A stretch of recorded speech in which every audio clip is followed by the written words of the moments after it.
পড়াশোনা করে এই সকাল থেকে দাঁড়াই রয়েছি একটা গার্মেন্টসের সামনে। গার্মেন্টসের দিকে ডাক্তার জিগাই তো সার্টিফিকেট গুলো দেখতো, তারপরে তোমাদের বুঝাইতো সার্টিফিকেট গুলো চেঞ্জ নাই। তখন থেকে দাঁড়িয়েছে আমি না গেলে অনেক অনেক সুদ যেহেতু ব্যর্থ হইয়া যাওয়ার লাগছে।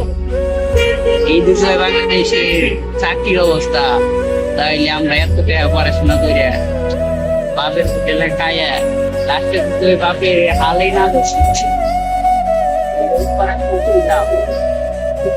আর যে নতুন সরকার আসছে আপনারা পোলাদের উপর একটু দৃষ্টি দেন। গার্মেন্টসে এখন শুধু মায়া নিতে, মায়া নিয়ে সব চলান, তাহলে পোলারা কি করবে?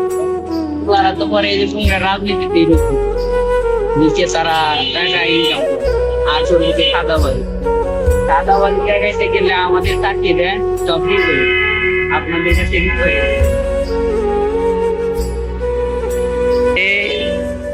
ভাই আমার সাথে ওয়েট করতেছে গার্মেন্টস এর গেটে।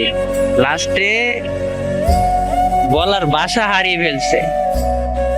বুঝেন একটা পুরুষ কতটা অসহায়তার উপরে পড়লে এই গার্মেন্টস এর উপরে দাঁড়ানো তাহারা গেটে কতটা অসহায় লাগে, এটা আপনাদেরকে আমরা কি বলবো। আমরা সবাই তো দাঁড়ায় রয়েছি ঘন্টার পর ঘন্টা, কেউ দিয়ে ভাই কি হয় এদের বাইরে দাঁড়ায় কেউ দিকে না।